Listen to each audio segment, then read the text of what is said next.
നമുക്ക് prayer start ചെയ്താലോ?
Very warm good morning every one.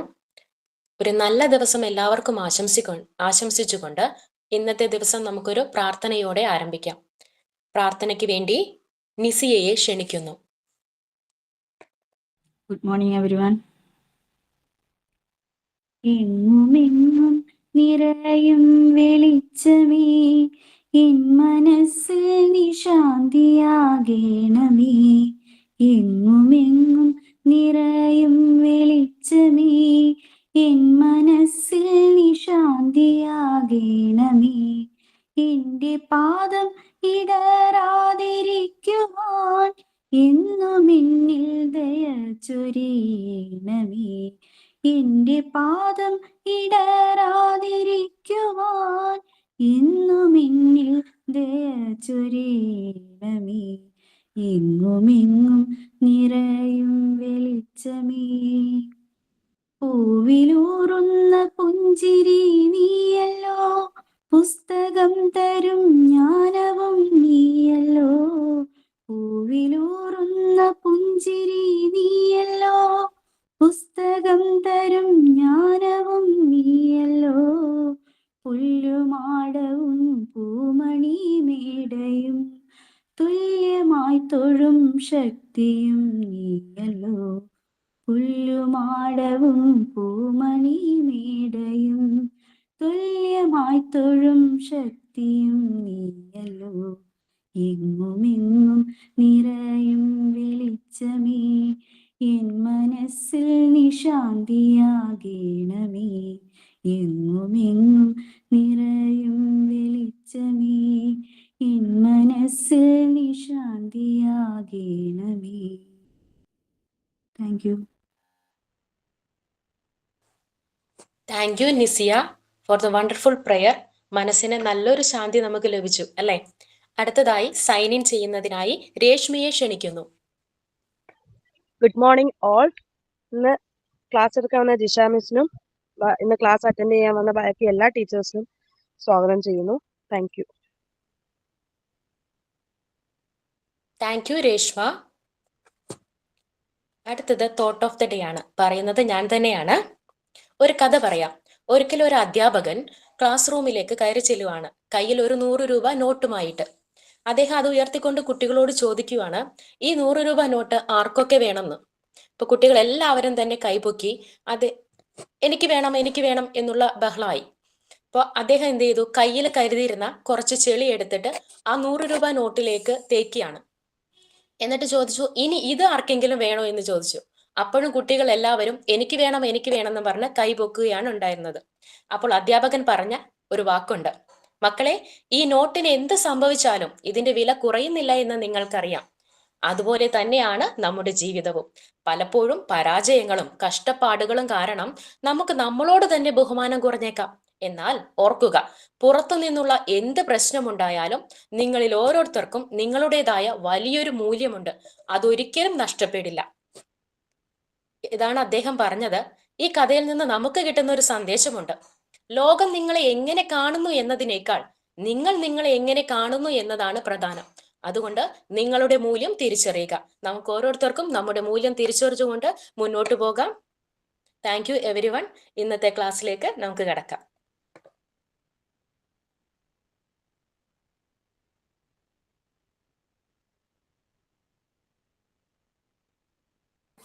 Okay, good morning, everyone. Good morning ma'am. Good morning, Miss. Okay, Good morning, ma'am. Once again, good morning to all of you. നല്ല prayer, നല്ല thought, നല്ല welcome. അതൊക്കെ രീതിയിലായിരുന്നു. നിങ്ങൾ അത് keep ചെയ്യുന്നുണ്ടല്ലോ. കാരണം പല ബാച്ചിലും ചിലപ്പോൾ പ്രേയറിൽ മാത്രം ഒതുങ്ങും. കുറച്ച് കഴിയുമ്പോൾ അത് സൈലന്റ് പ്രെയർ ആകും. അങ്ങനെയൊക്കെ ഉണ്ടായിട്ടുണ്ട്. അതില്ലാതെ പോട്ടെ. കാരണം ക്ലാസ് റൂമിന്റെ ഒരു വൈബ്, പ്രത്യേകിച്ച് ഓൺലൈൻ ക്ലാസ് റൂമിന്റെ കുറേ ലിമിറ്റേഷൻസ് ഉണ്ട്. മോണ്ടിസോറി മെത്തേഡ് എന്ന് പറഞ്ഞാൽ ആക്ടിവിറ്റി ഓറിയന്റഡ്. ഒരു ഓൺലൈനിൽ ആക്ടിവിറ്റി ഓറിയന്റഡ് ചെയ്യാന്ന് പറഞ്ഞു കഴിഞ്ഞാൽ ഇത്തിരി സ്ട്രഗിൾ തന്നെയാണ്. പക്ഷെ കുറെയൊക്കെ നമ്മൾക്ക് അത് ഓവർകം ചെയ്യാൻ പറ്റിയിട്ടുണ്ട്. പക്ഷെ അങ്ങനെ ചെയ്യുന്നത് കൊണ്ട് നമ്മുടെ പേഴ്സണാലിറ്റി കുറച്ചുകൂടെ ഡെവലപ്പ് ആകും. ഒരു പബ്ലിക് സ്പീക്കിംഗ്, നമുക്ക് കാര്യങ്ങൾ അനലൈസ് ചെയ്ത് ആളുകൾക്ക് പറഞ്ഞു കൊടുക്കാനും പ്രോബ്ലം സോൾവിംഗ് ഒക്കെ നമ്മൾക്ക് കിട്ടുന്നത് ഈ ഒരു പ്ലാറ്റ്ഫോമിൽ നിന്നാണ്. എല്ലാവരുടെയും ഉള്ളിൽ അതുണ്ട്. പക്ഷേ അത് ഫൈൻഡ് ഔട്ട് ചെയ്യാൻ നമുക്കറിയില്ല. ഞാൻ എന്താണ് എന്നുള്ളത് മനസ്സിലാക്കാൻ ഇത്തിരി പാടായിരിക്കും. ജോലിയുള്ളവരുണ്ടായിരിക്കും.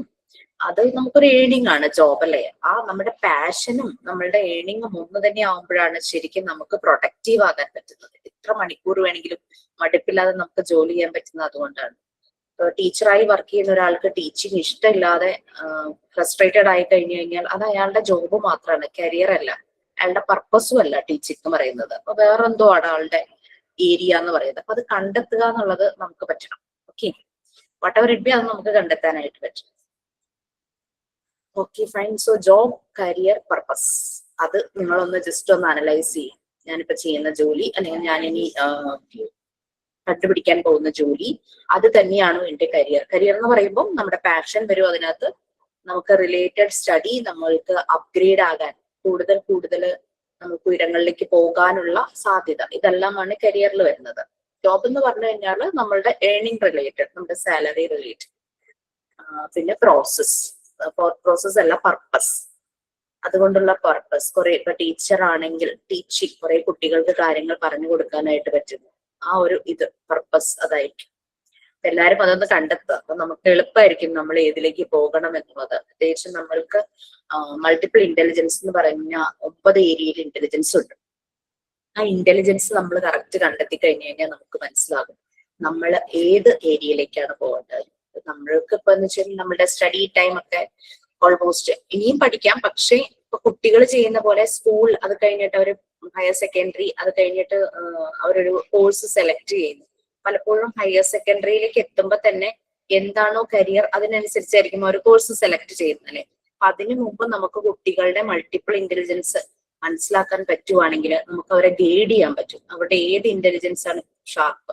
ഇപ്പൊ ഫോർ എക്സാമ്പിൾ, ഒരു നല്ല പോലെ ഡാൻസ് ചെയ്യും, അതുപോലെ തന്നെ മ്യൂസിക് പാടുകയും ചെയ്യുന്ന ഒരു കുട്ടി. ആ കുട്ടിക്ക് പക്ഷേ മാത്തമാറ്റിക്കൽ ഏരിയയിൽ ലോജിക്കൽ അനാലിസിസ് ഉണ്ട്. നല്ലപോലെ ലോജിക്കലി എല്ലാം അനലൈസ് ചെയ്യും, പ്രോബ്ലം സോൾവിങ് അതിനും ഷാർപ്പാണ്. അങ്ങനെയുള്ള ഒരു കുട്ടിയെ നമ്മൾ ഒരിക്കലും മ്യൂസിക്, ഡാൻസ് സൈഡിലേക്ക് ഗൈഡ് ചെയ്യരുത്. അതൊരു പാഷനായിട്ട് സൈഡിൽ ഇങ്ങനെ ഇരിക്കുക. മാത്തമാറ്റിക്കൽ ഇന്റലിജൻസ് ഉണ്ടെങ്കിൽ ഡെഫിനറ്റ്ലി അതിന് ആ ഏരിയയിലേക്ക് അങ്ങനെ ഗൈഡ് ചെയ്യണം. അതേസമയം പലപ്പോഴും കുട്ടികൾ ഹൈ മാർക്സ് സ്കോർ ചെയ്യും, പ്ലസ് ടുവിനൊക്കെ ഹൈ മാർക്സ് സ്കോർ ചെയ്യുമ്പോൾ സയൻസിലേക്ക് തള്ളിവിടുന്ന ഒരു ടെൻഡൻസി ഉണ്ടല്ലേ പലപ്പോഴും. പക്ഷെ ആ കുട്ടിയുടെ ഇന്റലിജൻസ് ഒരു പക്ഷേ അതിലായിരിക്കില്ല.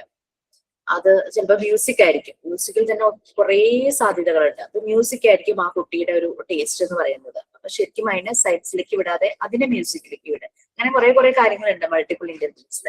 അതൊക്കെ നമ്മൾ മനസ്സിലാക്കുവാണെങ്കിൽ ശരിയായ രീതിയിൽ ഒരു കുട്ടിയുടെ കരിയർ ഗൈഡ് ചെയ്യാനായിട്ട് നമുക്ക് സാധിക്കും. എനിക്ക് ഒരു കോഴ്സ് ചെയ്യുന്നുണ്ട്, അതിന്റെ കുറച്ച് കാര്യങ്ങൾ ഞാൻ ഷെയർ ചെയ്തത്. അപ്പൊ അത് ചെയ്തപ്പോഴാണ് എന്റെ മൾട്ടിപ്പിൾ ഇന്റലിജൻസ് എവിടെയാണെന്നുള്ളത് എനിക്ക് കറക്റ്റ് മനസ്സിലായി. ഓക്കെ, സോ നമ്മൾ ലാസ്റ്റ് ക്ലാസ്സിൽ എവിടെയായിരുന്നു?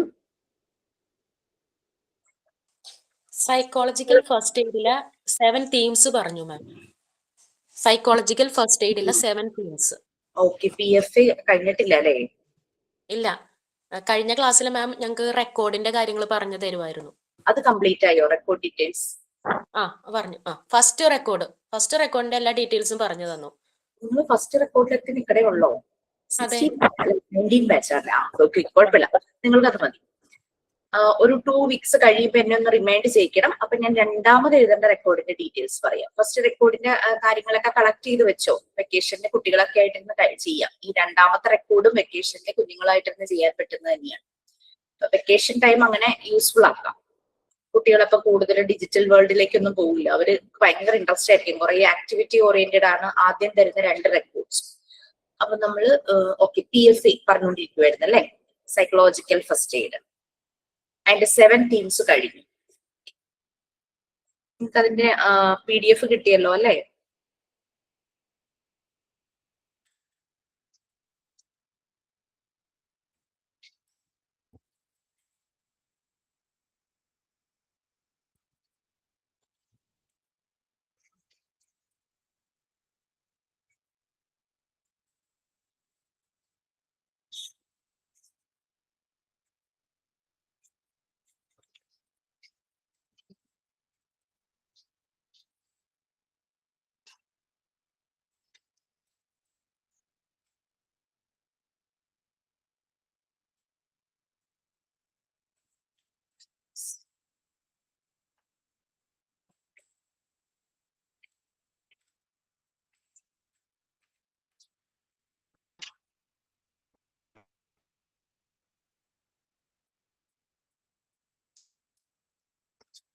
സോ നമ്മൾ അതിന്റെ 7 തീംസ് കഴിഞ്ഞു. സോ നമുക്ക് എങ്ങനെയാണ് ഒരു ഡിസേർവിംഗ് ആയിട്ടുള്ള ഒരാൾക്ക് ഒരു സൈക്കോളജിക്കൽ മെന്റൽ സപ്പോർട്ട് കൊടുക്കുന്നത് എന്നാണ് നമുക്ക് മനസ്സിലായി.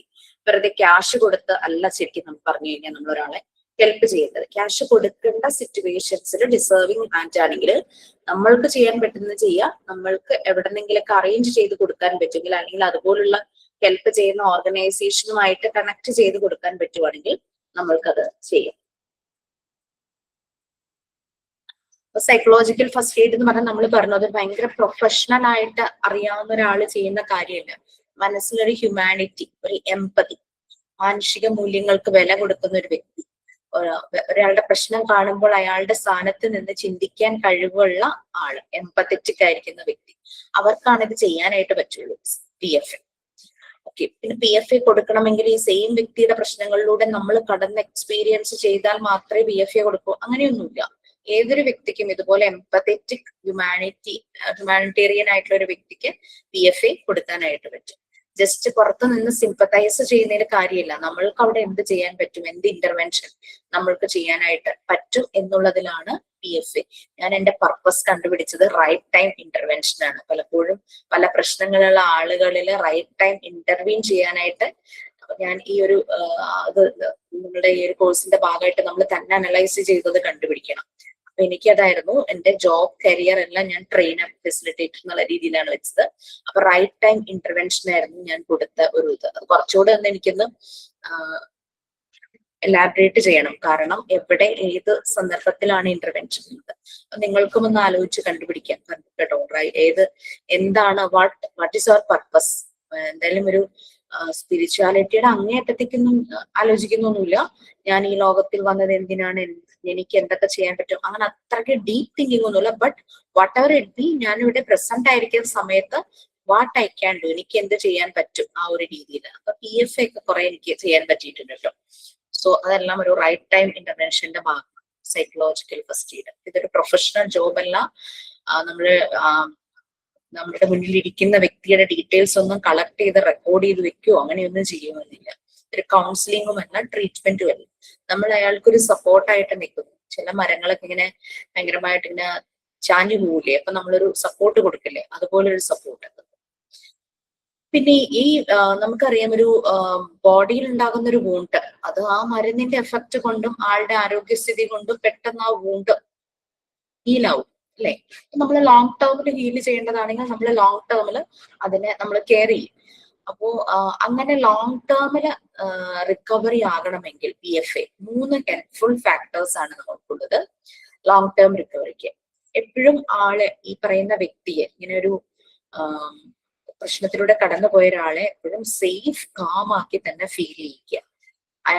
അയാളുടെ സർക്കിളിലേക്ക്, ഇഷ്ടപ്പെട്ട ആളുകളിലേക്ക് കണക്ട് ചെയ്യുക. അയാൾ ഏറ്റവും കൂടുതൽ സേഫ് കാം ഫീഡ് ചെയ്യുന്ന ഇടങ്ങളുമായിട്ട് കണക്ട് ചെയ്യുക. അതാണ് ഒന്നാമത്തെ ഹെൽപ്ഫുൾ ഫാക്ടർ എന്ന് പറയുന്നത്. പിന്നെ പലപ്പോഴും വളരെ പൊട്ടൻഷ്യൽ ഉണ്ടായിരുന്ന ഒരു വ്യക്തിയായിരിക്കാം. പെട്ടെന്നൊരു ഷോക്കിംഗ് ഇൻസിഡന്റ് വന്നപ്പോ ആള് അങ്ങ് ഡൗൺ ആയി പോയ ആളായിരിക്കും. അയാളെ ഹെൽപ്പ് ചെയ്യുക, യു ഹാവ് ദ കപ്പാസിറ്റി എന്നുള്ള രീതിയിൽ അയാളെ ഏബിൾ ആക്കുക. ഹെൽപ്പ് ദംസെൽസ്, അവരുടെ കാര്യങ്ങൾ തന്നെ. ഇപ്പൊ ചില മദേഴ്സ് അവരുടെ എന്തെങ്കിലും ഒരു ഷോക്കിംഗ് ഇൻസിഡന്റ് ഉണ്ടായി കഴിഞ്ഞാൽ കുട്ടികളെ നോക്കാനോ സ്വന്തം കാര്യങ്ങൾ ശ്രദ്ധിക്കാനോ മറ്റു കാര്യങ്ങൾ ശ്രദ്ധിക്കാനോ ഒന്നും അവരെ കൊണ്ട് പറ്റാതെ വരും. അപ്പൊ അങ്ങനെ വരുമ്പോൾ അവരെ അതിനെ ഏബിൾ ആക്കുക, ടു ഹെൽപ്പ് ദംസെൽസ്. പിന്നെ അവർക്ക് വേണ്ടുന്ന സപ്പോർട്ട് ഫ്രം ഔട്ട്സൈഡ്, എക്സ്റ്റേണൽ സോഴ്സസിൽ നിന്നും അവർക്ക് കിട്ടേണ്ട സപ്പോർട്ടുമായിട്ട് കണക്ട് ചെയ്യിക്കുക. അസസ് ടു സപ്പോർട്ട്, സപ്പോർട്ടുമായിട്ട് കണക്ട് ചെയ്യിക്കുക. ഇതാണ് ലോങ് ടേം റിക്കവറിയിൽ വേണ്ടുന്ന 3 ഹെൽപ്ഫുൾ ഫാക്ടേഴ്സ്. എപ്പോഴും അവരെ ഫീലിംഗ് സേഫ് കാം ആയിട്ട് വെക്കുക, അവരെ എപ്പോഴും കണക്ട് ചെയ്യുക മറ്റുള്ളവരുമായിട്ട്, അവർക്ക് കംഫർട്ടബിൾ സോണിലുള്ള ആളുകളുമായിട്ട് കണക്ട് ചെയ്യിക്കുക, അവരുടെ കാര്യങ്ങൾ സ്വയം ചെയ്യാനായിട്ട് അവരെ ഏബിൾ ആക്കുക, അവർക്ക് സപ്പോർട്ട് അസസ് ചെയ്ത് അതിലേക്ക് കണക്ട് ചെയ്യുക. ഇനി ഇതുപോലുള്ള ഈ ഒരു PFA ആവശ്യമായിട്ടുള്ളത് എങ്ങനെയുള്ള ആളുകൾക്കാണ് അതാണ് നെക്സ്റ്റ് നമ്മൾ കാണാൻ പോകുന്നത്. അപ്പൊ ആർക്കാണ് who need special attention and support, എങ്ങനെയുള്ള ആളുകൾക്കാണ് PFA ഈ ഒരു സൈക്കോളജിക്കൽ ഫസ്റ്റ് എയ്ഡ് ആവശ്യമായിട്ട് വരുന്നത്. അതാണ് നെക്സ്റ്റ്. പലപ്പോഴും ലൈഫ് ത്രെട്ടനിങ് ഇഞ്ചുറീസ്, അതിന് ഒരു എമർജൻസി കെയർ ആവശ്യമാണ് അല്ലെ. ആ ഒരു സമയത്ത് പെട്ടെന്നൊരു നമുക്കറിയില്ല നെക്സ്റ്റ് മൊമെന്റ് നമുക്ക് എന്ത് സംഭവിക്കും, അല്ലെങ്കിൽ നെക്സ്റ്റ് മൊമെന്റ് എന്താണ് അവസ്ഥ എന്നുള്ളത്, എന്താണ് സിറ്റുവേഷൻ എന്നുള്ളത് നമുക്ക് ശരിക്കും അറിയില്ല. അപ്പൊ അങ്ങനെ വരുമ്പോൾ എങ്ങനെയാണ് അങ്ങനെയുള്ളവർക്കാണ് ശരിക്കും ഈ ഒരു എമർജൻസി കെയർ ആവശ്യം വരുന്നത്. ഞാൻ പറഞ്ഞു, ഞാനൊരു കോഴ്സ് ഇപ്പൊ ചെയ്തുകൊണ്ടിരിക്കുക, കരിയർ കൺസൾട്ടന്റ് കോഴ്സാണ് ചെയ്യുന്നത്. അതിൽ ഞങ്ങളുടെ ട്രെയിനർ സാറ് തന്നെ ശരിക്കും ഒരു അത്ഭുതമാണ്. ശരിക്കും പറഞ്ഞു കഴിഞ്ഞാല് നമുക്ക് ഫോളോ ചെയ്യാൻ സാറിന് നമ്മളായാൽ എങ്ങനെയാകും എന്നൊന്നും ചിന്തിക്കാൻ പറ്റാത്ത രീതിയിൽ സാറ് റെയിൽവേ ട്രാക്ക് ക്രോസ് ചെയ്യുമ്പോൾ സാറിന്റെ കാലിലോ മറ്റോ എന്തോ മുറിവ് പറ്റി ബാൻഡേജോ എന്തോ ഉണ്ടായിരുന്നു, അത് ഉടക്കി പാളത്തില് സാർ മലർന്നടിച്ച് വീണു. ട്രെയിൻ മുകളിലൂടെ കയറി ഇറങ്ങിയിട്ട് സാറിന്റെ റൈറ്റ് ഹാൻഡിന്റെ പാം ഭയങ്കരമായിട്ട് ഡാമേജ് ആയി. റൈറ്റ് ഹാൻഡിന്റെ പാം ഡാമേജ് ആയെന്ന് വെച്ചാൽ ഇപ്പൊ സ്പെഷ്യലിസ്റ്റ് ഹോസ്പിറ്റലൊക്കെ തുന്നി ചേർക്കുമല്ലോ, മുറിഞ്ഞു പോയി വേർപെട്ട് പോയത്, അത് തുന്നിച്ചേർക്കാൻ പറ്റാത്ത രീതിയിൽ ഡാമേജ് ആയി. അതുപോലെ തന്നെ ലെഫ്റ്റ് ഹാൻഡിന്റെ പാമും ശരിക്കും മുറിഞ്ഞുപോയി, ഇത്രയും ഭാഗം ഇങ്ങനെ മുറിഞ്ഞുപോയി. അത് പക്ഷെ ഡാമേജ് ആയില്ല, അത് തുന്നിച്ചേർത്തു. പിന്നെ ലെഫ്റ്റ് ലെഗ് മുട്ടിന് കീഴ്പോട്ട് അതും മുറിഞ്ഞുപോയി, അതും ആംപ്യൂട്ടഡ് ലെഗ് ആണ്. അപ്പൊ ഇതും ആംപ്യൂട്ടഡ് പാമാണ്, ലെഫ്റ്റ് ലെഗ് ആംപ്യൂട്ടഡ് ലെഗ് ആണ്. പിന്നെ റൈറ്റ് ഹാൻഡെങ്കിലും തുന്നി ചേർത്തിരിക്കുക. അങ്ങനെ ആയപ്പോ ഭയങ്കര വേദനയും എല്ലാമായി സാറ് ബെഡിൽ കിടന്നപ്പോ സാറ് ഫസ്റ്റ് മേഴ്സി കില്ലിങ്ങിനെ കുറിച്ചാണ് ചിന്തിച്ചത്. ദയാവധം സാർ അത് റിക്വസ്റ്റ് ചെയ്യുവാണ്, ദയാവധം റിക്വസ്റ്റ് ചെയ്തു. കോട്ടയത്തുള്ള സാർ കേട്ടോ, അനീഷ് മോഹൻ എന്ന് പറഞ്ഞിട്ട്. അപ്പൊ ദയാവധം റിക്വസ്റ്റ് ചെയ്തു. സാറിന്റെ അമ്മയോട് പറഞ്ഞു, എനിക്ക് മരിക്കണം, എനിക്ക് ജീവിക്കാൻ പറ്റില്ല. കാരണം സാറ് കല്യാണം കഴിച്ചിട്ട്, അപ്പൊ സാറിന് ഇനിയിപ്പോ ഒരു ലൈഫ് ഉണ്ടാകുമോ, ഒരു കുട്ടി ഉണ്ടാവും, കല്യാണം കഴിച്ചാൽ തന്നെ കുട്ടി ഉണ്ടാവും, അങ്ങനെ പല പല സംശയങ്ങളിലൂടെ ചിന്തകളിലൂടെ സാറ് കടന്നുപോയി. അപ്പൊ അങ്ങനെ സാർ അമ്മോട് പറയുകയാണ്, എനിക്ക് ദയാവധം വേണമെന്ന്. അമ്മ പറഞ്ഞ ഒറ്റ വാക്കാണ് സാറിനെ പിന്നെ ജീവിക്കാൻ പ്രേരിപ്പിച്ചെന്ന് പറയുകയാണ്. അതായത് അമ്മ പറഞ്ഞു, ഞാൻ ജീവിച്ചിരിക്കുന്നിടത്തോളം കാലം എനിക്ക് നിന്നെ ജീവനോടെ കാണണം, ഞാൻ മരിച്ചു കഴിഞ്ഞാൽ നീ സൂയിസൈഡ് ചെയ്ത് പോകുമ്പോൾ. അങ്ങനെ പറഞ്ഞു. അപ്പൊ സാറിന് അങ്ങ് തോന്നുന്നു അപ്പൊ ജീവിക്കണം എന്നുള്ളത്. അങ്ങനെയാണ് ഇതെല്ലാം ആംപ്യൂട്ടഡ്, ഈ ഒരു റൈറ്റ് ഹാൻഡ് തുന്നിച്ചേർത്തു, ലെഫ്റ്റ് ഹാൻഡ് തുന്നിച്ചേർത്തു, റൈറ്റ് ഹാൻഡ് ആംപ്യൂട്ടഡ് ആണ്, റൈറ്റ് പാം ഇത്രയും ഭാഗം കേട്ടോ. പിന്നെ റൈറ്റ് ലെഗ് ആംപ്യൂട്ടഡ് ആണ്. നല്ല പെയിൻഫുൾ ആണല്ലേ ഇങ്ങനെ ആർട്ടിഫിഷ്യൽ ലെഗ് ഒക്കെ വെച്ച് കുറച്ച് നടന്നൊന്ന് പ്രാക്ടീസ് ചെയ്യാന്ന് പറയുന്നത്, പറഞ്ഞു കേട്ടിട്ടുണ്ട് അങ്ങനെയുള്ളവര് പറഞ്ഞ്. അപ്പൊ അതൊക്കെ കേട്ടപ്പോഴേക്കും ശരിക്കും ആള് വളരെ ഒരു എന്താ പറയാ ഇൻസ്പിറേഷണൽ ആയിട്ടുള്ള ഒരു വ്യക്തിയാണ്. മാരേജ് കഴിഞ്ഞു ഒരു മോനുണ്ടായി. സാർ ഇങ്ങനെ പറയും. അപ്പൊ അങ്ങനെ എന്റെ ലൈഫിൽ ഞാനത് ചിന്തിച്ചുകൊണ്ടേയിരിക്കും. എന്റെ പ്രശ്നങ്ങൾ മുഴുവൻ ചിന്തിച്ചുകൊണ്ടിരിക്കുവാണെങ്കിൽ എനിക്ക് ചിന്തിച്ചുകൊണ്ടിരിക്കാനേ പറ്റൂ. ആ ചിന്ത മാറ്റിയിട്ട് പ്രവർത്തിക്കാൻ തുടങ്ങി. അപ്പോഴാണ് സാറിന്റെ ലൈഫിൽ ചേഞ്ചസ് ഉണ്ടായത്. പഞ്ചായത്തില് ക്ലർക്കായിട്ട് ജോലി റിസൈൻ ചെയ്തു. കാരണം സാറിന് മനസ്സിലായി അതൊരു വെറും ഒരു ജോബാണ്, കരിയർ അതുപോലെ തന്നെ പർപ്പസ് വേറെയാണെന്ന് സാർ മനസ്സിലായി. സാർ ആ ഒരു പർപ്പസ് അതിലാണ് ഇപ്പൊ കുറെ പേർക്ക് ജോലി കൊടുക്കുക, കരിയർ എന്താ പറയാ കൺസൾട്ടന്റ് ആണ്, കുറെ ആളുകൾക്ക് ജോലി കൊടുക്കുന്നുണ്ട്. ഇതുപോലുള്ള സെഷൻസ് വളരെ ഫേമസ് ആണ് അവരുടെ ആ ഒരു ഇൻസ്റ്റിറ്റ്യൂട്ട്, ഹഗ് ഇന്റർനാഷണൽ എന്ന് പറഞ്ഞിട്ട്. ഹോപ്പ്, യുണീക്നെസ്, ഗ്രോത്ത്, അതാണ് ഹഗിന്റെ ആ ഒരു എക്സ്പാൻഷൻ എന്ന് പറയുന്നത്. അപ്പൊ അങ്ങനെയുള്ള മനുഷ്യർ അവരുടെ ലൈഫിൽ, അപ്പൊ അവർ ആ ഒരു സമയത്ത് അവർക്ക് സപ്പോർട്ട് ഉണ്ടായിരുന്നു, അവരുടെ ലൗഡ് വൺസ്, ആ ഒരു സൈക്കോളജിക്കൽ ഫസ്റ്റ് എയ്ഡ് ശരിയായ രീതിയിൽ കിട്ടി. അത് ചിലപ്പോൾ അമ്മയായിരിക്കാം, സഹോദരങ്ങളായിരിക്കാം, ഫാമിലി ആയിരിക്കാം, സുഹൃത്തുക്കളായിരിക്കും. അപ്പൊ ആ ഒരു രീതിയിൽ ആ സമയത്ത് അത് കിട്ടി, ആള് നല്ല രീതിയിൽ മുന്നോട്ട് വന്നു. യൂട്യൂബിലൊക്കെ നോക്കി കഴിഞ്ഞു കഴിഞ്ഞാൽ അനീഷ് മോഹൻ കോട്ടയം നോക്കിക്കഴിഞ്ഞാൽ, ഹഗ് ഇന്റർനാഷണൽ നോക്കിക്കഴിഞ്ഞു കഴിഞ്ഞാൽ സാറിനെ കാണാനായിട്ട് പറ്റും. നല്ല രീതിയിലുള്ള ഒരു മോട്ടിവേഷൻ തരുന്ന ഒരാള്.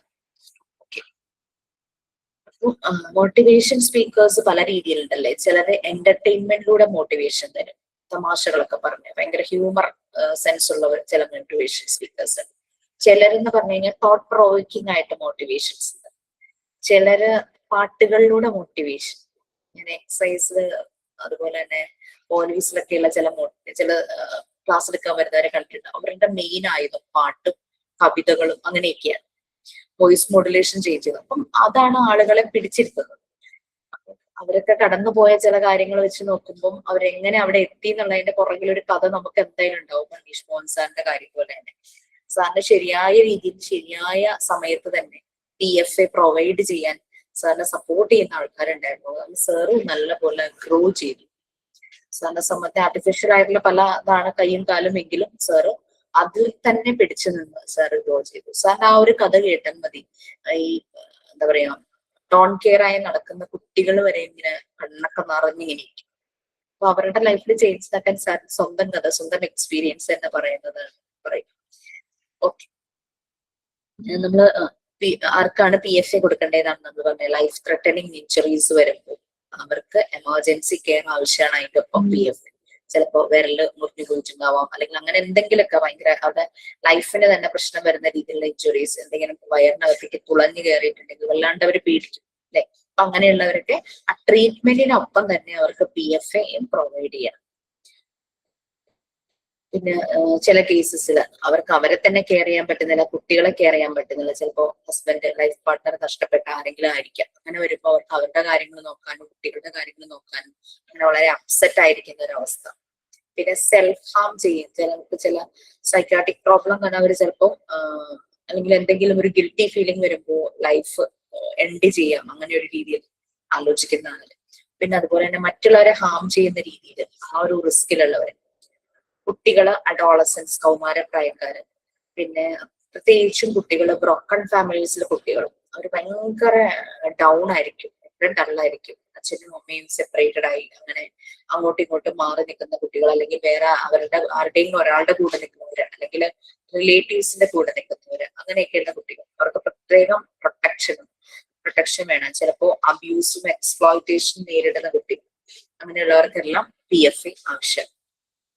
അവിടെ മെഡിസിൻസിനേക്കാളും ഇങ്ങനെയുള്ള സപ്പോർട്ടായിരിക്കും കുറെ കൂടെ റിസൾട്ട് ഉണ്ട്.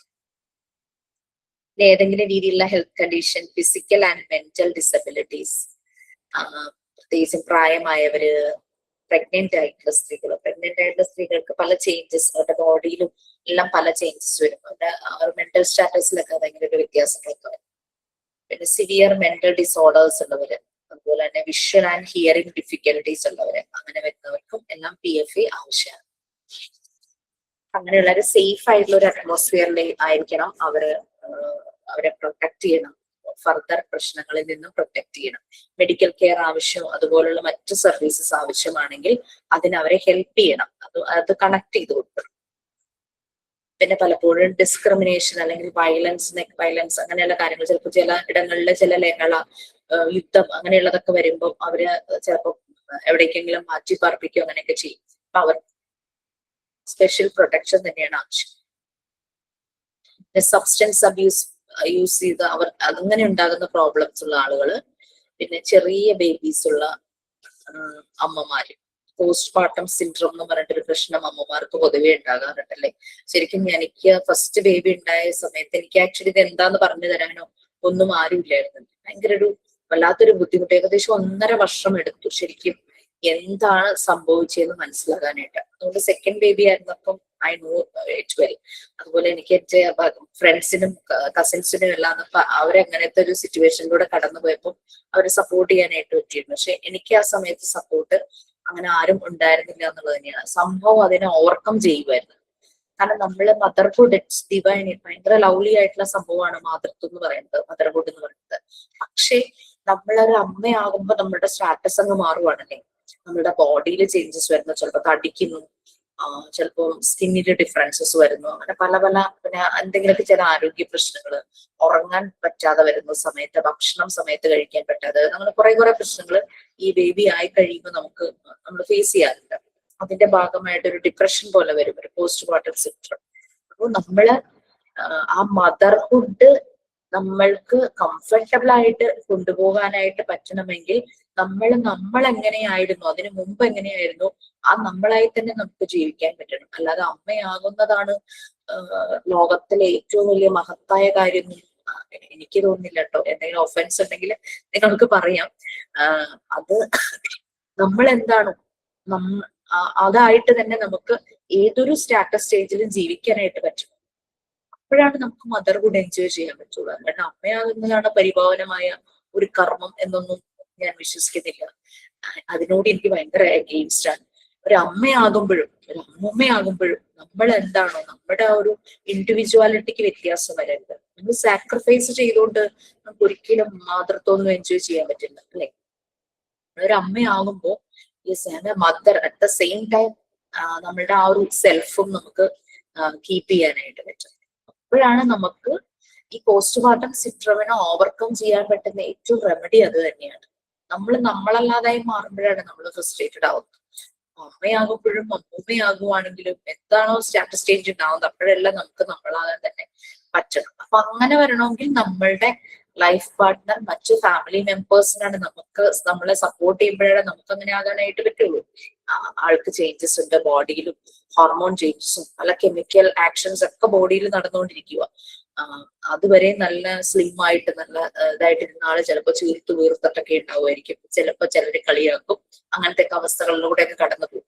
അതൊക്കെ നമുക്ക് ഓവർകം ചെയ്യാനായിട്ട് പറ്റും. അതാണ് ശരിക്കും മദർഹുഡ് എൻജോയ് ചെയ്യാൻ പറ്റുന്ന ഏറ്റവും അല്ലാതെ അമ്മയാകുന്നതല്ല ഏറ്റവും പീക്ക് കാര്യം എന്ന് ഞാൻ ഒട്ടും വിശ്വസിക്കുന്നില്ല. പിന്നെ പലപ്പോഴും നമ്മുടെ സ്ഥാനങ്ങൾ പോവുക, ലോസ് ഓഫ് പൊസിഷൻസ്, അതായത് ഇപ്പൊ വീട് നഷ്ടപ്പെടുക, ഫാമിലിയെ നഷ്ടപ്പെടുക, ജോലി നഷ്ടപ്പെടുക, അങ്ങനത്തെ കേസസ് ഒക്കെ വരുന്നവരും ഭയങ്കര ഡൗൺ ആവും. അവർക്കും PFA ആവശ്യമാണ്. പിന്നെ ചില ഷോക്കിംഗ് സീൻസ് അല്ലെങ്കിൽ സീരിയസ് ആയിട്ടുള്ള എന്തെങ്കിലും അപകടങ്ങൾ നേരിട്ട് കാണുന്നവരും അവരും ചിലപ്പോൾ ട്രോമയിലായിരിക്കും. ഒരു ആക്സിഡന്റ് കാണുന്നു, നിറയെ ബ്ലഡ്, പെട്ടെന്ന് തല ഇറങ്ങി വീഴുന്നു, ഒരു ഷോക്ക്, കുറെ കാലം അതുണ്ടാവും, ആ ഒരു ഷോക്കിലായിരിക്കും. അങ്ങനത്തെ കാര്യങ്ങളൊക്കെ. പിന്നെ ആരെങ്കിലും കൺമുന്നിൽ പൊള്ളലേൽക്കുന്നതോ അങ്ങനെ എന്തെങ്കിലും കാണുമ്പോൾ അങ്ങനത്തെ പ്രശ്നം, സ്മെല്ലായിരിക്കും പിന്നെ ചുറ്റും. അങ്ങനത്തെ ഒക്കെ കുറെ പ്രശ്നങ്ങൾ അനുഭവിക്കുന്നവരുണ്ടാവും. ഓക്കെ അപ്പൊ PFA അങ്ങനെയുള്ളവർക്കാണ് കൊടുക്കേണ്ടത് നമ്മൾ പറഞ്ഞു. ഇനി ഒരു PFA പ്രൊവൈഡ് ചെയ്യാൻ നമുക്ക് ഏറ്റവും കൂടുതൽ വേണ്ടുന്ന ക്വാളിറ്റി എന്താണ്? PFAക്ക് മാത്രമല്ല കേട്ടോ, ഏതൊരു പ്രൊഫഷനും ഏതൊരു റിലേഷൻഷിപ്പിനും ഏറ്റവും കൂടുതൽ വേണ്ടുന്ന ഒരു ക്വാളിറ്റി എന്താണ്? എംപതി ആണോ മാം? എംപതി. Empathy, right. പലപ്പോഴും കമ്മ്യൂണിക്കേഷൻ ശരിയാകാതെ വരുമ്പോഴാണ് പ്രശ്നങ്ങൾ കൂടുന്നത്, അല്ലേ?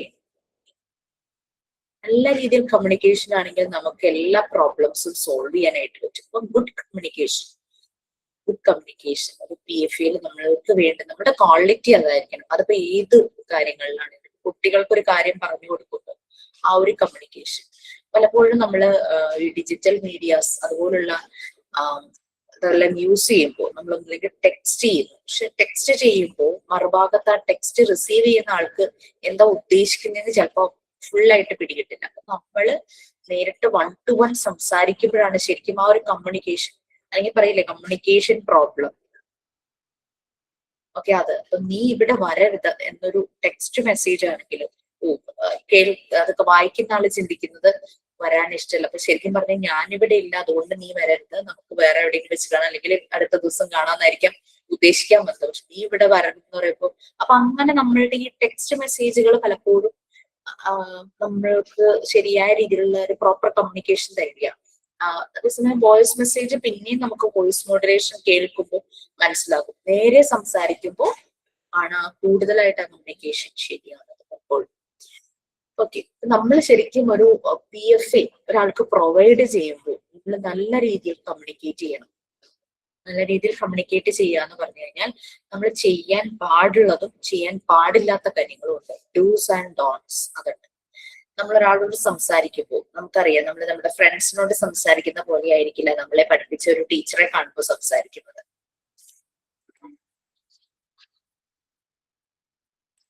നമ്മൾ ഏതെങ്കിലും ഒരു ഫംഗ്ഷനിൽ ചെല്ലുമ്പോൾ അവിടെ കുറെ ഡെലിഗേറ്റ്സ് ഇരിക്കുന്നു, അവരോട് സംസാരിക്കുന്നത് നമ്മൾ നമ്മുടെ മക്കളോട് സംസാരിക്കുന്ന പോലെയോ ഫ്രണ്ട്സിനോട് സംസാരിക്കുന്ന പോലെ ആയിരിക്കും. അപ്പൊ നമ്മളുടെ മുന്നിൽ വരുന്ന ആളെ അനുസരിച്ച് വേണം നമ്മൾ കമ്മ്യൂണിക്കേറ്റ് ചെയ്യാൻ. നമ്മളുടെ ബോഡി ലാംഗ്വേജ് അതിനനുസരിച്ചായിരിക്കണം.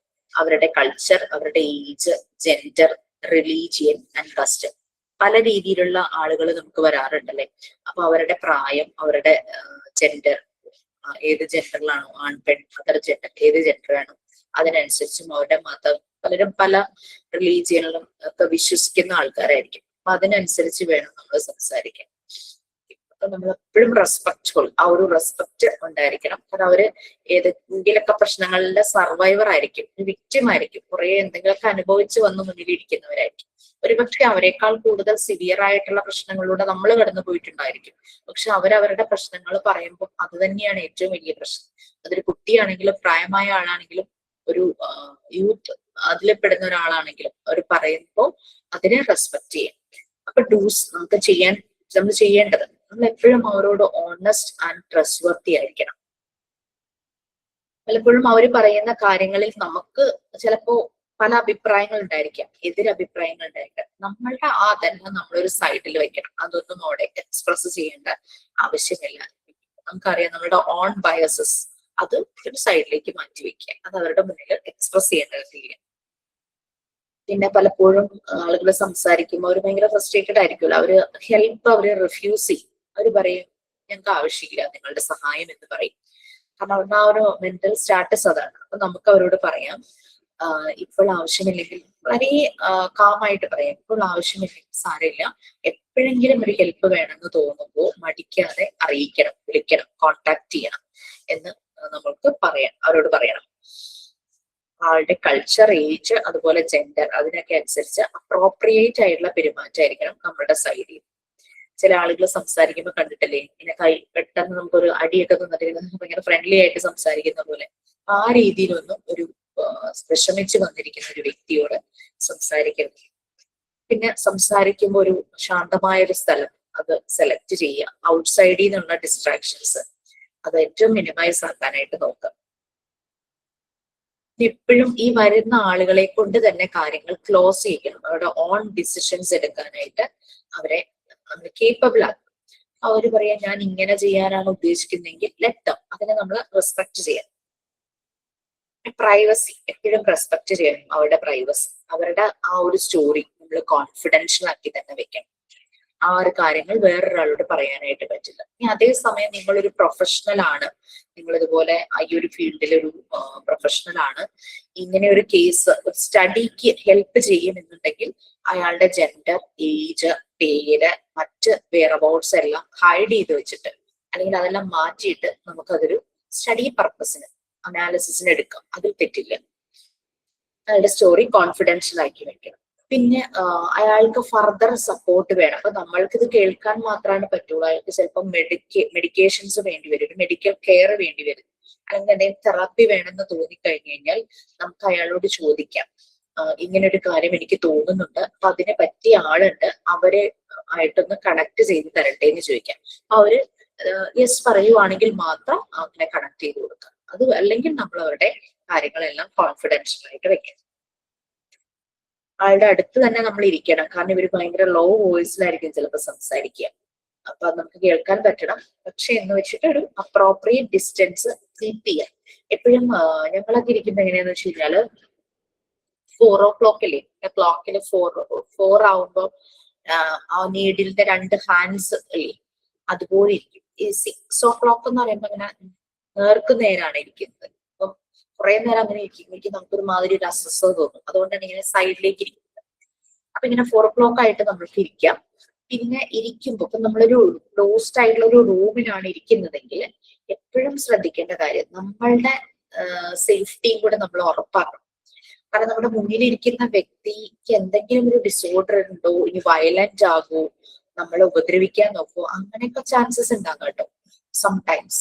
അപ്പൊ അങ്ങനെ വരുമ്പോൾ ഡോറിന്റെ ആ ഭാഗത്തായിട്ട് നമ്മൾ ഇരിക്കണം. നമ്മുടെ മുന്നിൽ ഒരു ടീപ്പോയോ ഒരു ടേബിളോ ഉണ്ടാകുന്നത് നന്നായിരിക്കും. ഇല്ലെങ്കിൽ ഒരു ഡിസ്റ്റൻസ് കീപ്പ് ചെയ്ത് വേണം അവരുടെ ചെയർ. അപ്പൊ 4 o'clock അങ്ങനെ ആ ഒരു രീതിയിൽ ഇരിക്കുക. എന്നിട്ട് എന്തെങ്കിലും ഒരു പ്രോബ്ലം ഉണ്ടെങ്കിൽ നമ്മൾക്ക് പെട്ടെന്ന് തന്നെ ഡോർ തുറന്ന് പുറത്തു പോയി സഹായം നമുക്ക് തേടാൻ പറ്റുന്നതാണ്. അതേസമയം നമ്മൾ ഡോറിന്റെ അവിടെ എല്ലാം ഓപ്പോസിറ്റ് സൈഡിലാണെങ്കിൽ നമ്മളങ്ങ് ലോക്കായി പോകും. ഓക്കെ, സോ ആ രീതിയിൽ നമ്മുടെ സേഫ്റ്റിയും ഉറപ്പാക്കുക. പിന്നെ ആളുടെ ഒരു ഏജ്, ജെൻഡർ, കൾച്ചർ അനുസരിച്ച് ഒരു ഡിസ്റ്റൻസ് കീപ്പ് ചെയ്ത് തന്നെ ഇരിക്കുക. കൊച്ചു കുട്ടികളാണെങ്കിൽ നമുക്ക് കുറച്ചുകൂടെ അടുത്തിരിക്കാം. നമ്മളുടെ സെയിം ജെൻഡറിലുള്ളവരാണെങ്കിലും നമുക്ക് കുറച്ചും കൂടെ അടുത്തിരിക്കാം. അതേസമയം നമ്മുടെ ഓപ്പോസിറ്റ് ജെൻഡറിലുള്ള ഒരാളാണെങ്കിൽ പിന്നെ അയാളുടെ ഏജും കാര്യങ്ങളൊക്കെ നോക്കിയിട്ട് നമ്മൾ ഡിസ്റ്റൻസ് കീപ്പ് ചെയ്യുന്നത് നന്നായിരിക്കും. അതുപോലെ നല്ല പേഷ്യന്റ് ആൻഡ് കാം ആയിരിക്കണം. കാരണം ചിലപ്പോൾ ഇവര് സംസാരിക്കില്ല ഒന്നും പോലെ ഈ നേരം ഇങ്ങനെ മിണ്ടാതിരിക്കും, ചിലപ്പോൾ ഇങ്ങനെ കരഞ്ഞുകൊണ്ടിരിക്കും. അപ്പൊ നമ്മൾ ഇവരെ ഫോഴ്സ് ചെയ്ത് സംസാരിപ്പിക്കരുതെന്നാണ്. നമുക്ക് എന്തെങ്കിലും കാര്യങ്ങൾ അവർ പറയുമ്പോൾ ചോദിക്കുമ്പോൾ നമ്മൾക്ക് അതിനൊരു ആൻസർ കറക്റ്റ് ഇൻഫർമേഷൻ ആണെങ്കിൽ മാത്രമാണ് നമ്മൾ അവരോട് ഷെയർ ചെയ്യാൻ പാടുള്ളൂ. നമുക്ക് അറിയാത്ത കാര്യത്തെ കുറിച്ച് നമ്മൾ വെറുതെ ആവശ്യമില്ലാത്ത കാര്യങ്ങൾ നമ്മൾ പറയരുത്. അപ്പൊ നമ്മൾ ഓണസ്റ്റ് ആയിരിക്കണം. ഈ അറിയില്ലെങ്കിൽ നമുക്ക് തുറന്നു പറയാൻ എനിക്ക് അറിയില്ല, ഞാനത് ആരോടെങ്കിലും ചോദിച്ച് മനസ്സിലാക്കിയിട്ട് പറഞ്ഞു തരാം. പിന്നെ നമ്മൾ കൊടുക്കുന്ന ഇൻഫർമേഷൻ വളരെ സിമ്പിൾ ആയിരിക്കണം. ആ വ്യക്തിക്ക് മനസ്സിലാകുന്ന രീതിയിൽ സിമ്പിൾ ആയിരിക്കണം. അത് ലാംഗ്വേജ് നമ്മൾ കൊളോക്കിയൽ ആയിട്ടുള്ള ലാംഗ്വേജ് യൂസ് ചെയ്യാതിരിക്കുന്നതാണ് നല്ലത്. പിന്നെ അവരെന്തെങ്കിലും പറയുമ്പോൾ അവരുടെ ആ ഇമോഷൻസ്, ഫീലിങ്സ് നമ്മൾ അക്നോളജ് ചെയ്യാം. പലപ്പോഴും അവരവരുടെ വീട് നഷ്ടപ്പെട്ടതും അവരുടെ പ്രിയപ്പെട്ടവരാരെങ്കിലും മരിച്ച കാര്യമൊക്കെ ഭയങ്കര വിഷമത്തോടെ ചിലപ്പോൾ കരഞ്ഞുകൊണ്ടൊക്കെ ആയിരിക്കും സംസാരിക്കുന്നത്. അപ്പൊ നമ്മളിങ്ങനെ കല്ല് പോലെ നമ്മളതൊന്നും ബാധിക്കാത്ത രീതിയിൽ ഇരിക്കുക എന്നുള്ളതല്ല. അവരുടെ ഇമോഷൻസിനെ എല്ലാം നമ്മളൊന്ന് അക്നോളജ് ചെയ്യാം. നമുക്ക് പറയാം, so sorry, I can imagine this is very sad for you. എനിക്ക് ഊഹിക്കാൻ കഴിയുന്നത് എത്രത്തോളം നിങ്ങളെ ബുദ്ധിമുട്ടിലാക്കിയിട്ടുണ്ടെന്ന്. അങ്ങനെയുള്ള രീതിയിൽ ഉള്ള വാക്കുകൾ പറയാം. അപ്പൊ അവർക്ക് പറയുന്നവർക്ക് തന്നെ ഒരു കുറച്ചുകൂടെ ഓപ്പൺ അപ്പ് ആവാനായിട്ട് നോക്കും. നമ്മൾ ചെയ്യാൻ പാടില്ലാത്തത് നമ്മളൊരു ഹെൽപ്പർ എന്നുള്ള രീതിയിലാണല്ലോ ചെല്ലുന്നത്. ആ റിലേഷൻഷിപ്പ്, ആ വ്യക്തിയുമായിട്ടുള്ള ആ റിലേഷൻഷിപ്പ് ദുരുപയോഗപ്പെടുത്താതിരിക്കുക. Don't exploit. പിന്നെ നമ്മൾ ഹെൽപ്പ് ചെയ്യുന്നതിന്റെ ഭാഗമായിട്ട് അവരോട് തിരിച്ചെന്തെങ്കിലും സഹായമോ കാശോ ഡിമാൻഡ് ചെയ്യാൻ പാടില്ല. കാരണം നമ്മളിതൊരു സർവീസാണ് ചെയ്യുന്നത്. പിന്നെ അതുപോലെ തന്നെ ഫോൾസ് ഇൻഫർമേഷൻസ് പ്രൊവൈഡ് ചെയ്യാതിരിക്കുക. ഫോൾസ് പ്രോമിസസ് ഒന്നും കൊടുക്കും. പിന്നെ നമുക്ക് ഭയങ്കര കഴിവുണ്ടെന്നുള്ളത് അത് എക്സാഗ്രേറ്റ് ചെയ്യാതിരിക്കുക. നമ്മളെ ഭയങ്കര സ്കിൽഫുൾ ആണ് നമ്മളെന്ന് പറയും. പിന്നെ ധൃതി പിടിച്ച് ഒരു കാര്യങ്ങളും ഇന്റർവെൻഷനും ചെയ്യാതിരിക്കുക. അവരെ പലതിനും ഫോഴ്സ് ചെയ്യാതിരിക്കുക. പിന്നെ അപ്രോപ്രിയേറ്റ് അല്ലാന്ന് തോന്നിക്കഴിഞ്ഞു കഴിഞ്ഞാൽ അവരെ ടച്ച് ചെയ്യാതിരിക്കുക. കൊച്ചു കുട്ടികളൊക്കെ ആണെങ്കിൽ നമ്മൾ കയ്യിലൊന്ന് പിടിക്കും, തലയിലൊന്ന് തൊടും, അങ്ങനെയൊക്കെ ചെയ്യുമായിരിക്കും. പക്ഷെ അപ്രോപ്രിയേറ്റ് അല്ലാന്ന് ആ ഒരു സമയത്ത് അതിന്റെ ആവശ്യമില്ലാന്ന് തോന്നിക്കഴിഞ്ഞാൽ അങ്ങനെ ചെയ്യാതിരിക്കും. പിന്നെ അവർ ചെയ്ത കാര്യങ്ങളും ചെയ്യാത്ത കാര്യങ്ങളും ഒന്നും ജഡ്ജ് ചെയ്യാൻ പോകരുത്. പിന്നെ എന്തെങ്കിലും അവർ പറയുമ്പോ അങ്ങനെയൊന്നും ചിന്തിക്കേണ്ട ആവശ്യമില്ല, അങ്ങനെ രീതിയിലൊന്നും പറയരുത്. നിങ്ങൾ ഭയങ്കര രക്ഷപ്പെട്ടു, അതിനെ നിങ്ങൾ ഭാഗ്യവാനാണെന്നോ ആ രീതിയിലുള്ള കമന്റ്സ് ഒരിക്കലും പറയരുതെന്നാണ് പറയുന്നത്. നമ്മൾ കേട്ടിട്ടുണ്ടാകാം ആലപ്പുഴയിൽ ഒരു കാർ ആക്സിഡന്റ്, ഇന്നോവയാണോ ഹോളിസ് ആണോ എനിക്ക് ഓർമ്മയില്ല, എന്തായാലും 7-8 പേർക്ക് കയറാൻ പറ്റുന്ന രീതിയിലുള്ള ഒരു വെഹിക്കിളായിരുന്നു. ആക്സിഡന്റില് ഒരു കുട്ടി എന്തോ സർവൈവ് ആയി, ബാക്കി കുട്ടികളെല്ലാം മരിച്ചു. വണ്ടി ഓടിച്ചിരുന്ന ആള് രക്ഷപ്പെടും, അങ്ങനെ എന്തോ ചെയ്തു. അപ്പൊ അയാൾക്ക് അത്രയും ഗിൽട്ടി ഫീലിംഗ് ആണ്. അപ്പൊ അയാളുടെ അടുത്ത് നിന്നിട്ട് നിങ്ങൾ ഭാഗ്യവാനാണെന്ന് പറഞ്ഞു കഴിഞ്ഞാൽ അയാൾ ഒന്നുകൂടെ ആകെ ബുദ്ധിമുട്ടിലായി പോകും. കാരണം മറ്റുള്ളവരെ രക്ഷിക്കാൻ പറ്റാത്തതിന്റെ ഗിൽട്ടി ഫീലിംഗുമായിട്ട് ജീവിക്കുന്ന ഒരാളോട് നിങ്ങൾ ഭാഗ്യവാനാന്ന് പറഞ്ഞു കഴിഞ്ഞാൽ അത് ശരിക്കും ഒരു അസ്ഥാനത്തായി പോകും. അതുകൊണ്ട് അങ്ങനെയുള്ള രീതിയിലൊന്നും നമ്മൾ പറയരുത്. വീടും ഫാമിലിയെ നഷ്ടപ്പെട്ട ആളോട് നിങ്ങൾ രക്ഷപ്പെട്ടല്ലോ, നിങ്ങൾ ഭാഗ്യവതി, മറ്റുള്ളവരൊക്കെ മരിച്ചുപോയി, നിങ്ങൾ രക്ഷപ്പെട്ടല്ലോ എന്നുള്ള ഒരു രീതിയിലുള്ള കമന്റ് ആയിരിക്കും. നിങ്ങൾക്ക് അറിയാത്ത കാര്യങ്ങളെ കുറിച്ച് പറയരുത്. പിന്നെ ടെക്നിക്കൽ ആയിട്ടുള്ള ടേംസ് യൂസ് ചെയ്തത് ചില ആളുകളായിട്ട് സംസാരിക്കുമ്പോൾ, അതിപ്പോ ഇങ്ങനെയുള്ള PFA അല്ല കേട്ടോ, ചിലരുമായിട്ട് സംസാരിക്കുമ്പോൾ അവർ അവരുടെ ഫീൽഡ് എന്താണോ അതിൽ ടെക്നിക്കൽ ടേംസ് യൂസ് ചെയ്യും. ഈ മെഡിക്കൽ ഫീൽഡിൽ വർക്ക് ചെയ്യുന്ന നഴ്സ്, ഡോക്ടേഴ്സ് എല്ലാം നമ്മളെപ്പോൾ ഒരു സാധാരണക്കാരോട് സംസാരിക്കുമ്പോൾ ഇവർ അവരുടെ ആ മെഡിക്കൽ ടേംസ് യൂസ് ചെയ്യുമ്പോൾ നമുക്കൊന്നും മനസ്സിലാവില്ല അല്ലെ. ചിലര് പക്ഷെ ഭയങ്കരമായിട്ട് അത് എക്സ്പ്ലെയിൻ ചെയ്തു തരും. അപ്പൊ അങ്ങനെ നമ്മൾ അവരോട്, നമുക്ക് പലപ്പോഴും എന്തെങ്കിലും ടെക്നിക്കൽ ബാക്ക്ഗ്രൗണ്ട് എന്തെങ്കിലുമൊക്കെ ഉണ്ടായിരിക്കും. അപ്പൊ അങ്ങനെയുള്ള ടെക്നിക്കൽ ടേംസ് ഒന്നും യൂസ് ചെയ്യരുത്, കാരണം അവർക്ക് മനസ്സിലാവും. അതാണ് ഗുഡ് കമ്മ്യൂണിക്കേഷൻ നമ്മൾ പറഞ്ഞത്. വേറൊരാളുടെ കഥ പറഞ്ഞ് അവരെ അങ്ങോട്ട് സമാധാനിപ്പിക്കൂ, അങ്ങനെയൊന്നും ചെയ്യരുത്. അപ്പൊ അവർക്ക് തോന്നില്ല ഇപ്പൊ എന്റെ കഥ പോയിട്ട് ഇതുപോലെ വേറെ ആരോടൊന്നും പറയുന്നത്. പിന്നെ നമ്മളുടെ ട്രബിൾസ് ചിലപ്പോൾ മുന്നിലിരിക്കുന്ന ആള് പറയുന്നതിനേക്കാളും കുറെ അനുഭവിച്ചതായിരിക്കും നമ്മള്, മനസ്സിലത് വരുമായിരിക്കും. പക്ഷെ എന്ന് കരുതി ഒരിക്കലും നമ്മളുടെ ട്രബിൾസ് അവരുടെ മുന്നിൽ അവരോട് സംസാരിക്കും. പിന്നെ അയാളുടെ എല്ലാ പ്രോബ്ലംസും സോൾവ് ചെയ്യാനുള്ള കപ്പാസിറ്റി ഒന്നും നമുക്കില്ല. അപ്പൊ അതെനിക്ക് പറ്റും എന്നുള്ള രീതിയിൽ ഒരിക്കലും ആക്ട് ചെയ്യരുത്. പിന്നെ അവർക്ക് അവരുടേതായ ഒരു കപ്പാസിറ്റി, ഒരു പൊട്ടൻഷ്യൽ, ഒരു സ്ട്രെങ്ത് ഉണ്ടായിരിക്കും. അത് നമ്മൾ അയാളുടെ കാര്യങ്ങൾ അയാൾക്ക് തന്നെ ചെയ്യാൻ പറ്റുന്ന രീതിയിൽ അയാളെ സ്ട്രെങ്തൻ ചെയ്യുക എന്നുള്ളതാണ് നമ്മൾ ചെയ്യേണ്ടത്. അല്ലാതെ ആ ചെയ്യാൻ പോകുന്ന വ്യക്തിയെ തടസ്സപ്പെടുത്തിയിട്ട് നിങ്ങൾ ഇത് ചെയ്യേണ്ട, നിങ്ങൾ ചെയ്താൽ ശരിയാവില്ല, ഞാൻ ആരെങ്കിലും ഏർപ്പാടാക്കാം, അല്ലെങ്കിൽ ഞാൻ ചെയ്തു തരാമെന്ന് പറയുന്നത്. അയാൾ ചെയ്തോട്ടെ, അയാൾ തന്നെ ചെയ്തോട്ടെ, ചിലപ്പോൾ സമയം എടുക്കുമായിരിക്കും. ഇത്രയൊക്കെയാണ് നമ്മൾ ഡൂസ് ആൻഡ് ഡോൺസിൽ പറയുന്നത്. അപ്പൊ ഓൾമോസ്റ്റ് നമുക്ക് മനസ്സിലായി എങ്ങനെ നമ്മൾ ഒരാളോട് കമ്മ്യൂണിക്കേറ്റ് ചെയ്യണം, ഇങ്ങനെ പ്രശ്നങ്ങൾ കാര്യങ്ങളൊക്കെ വരുമ്പോൾ എങ്ങനെ അവരോട് കമ്മ്യൂണിക്കേറ്റ് ചെയ്യണം എന്നുള്ളത് നമുക്ക് മനസ്സിലായി.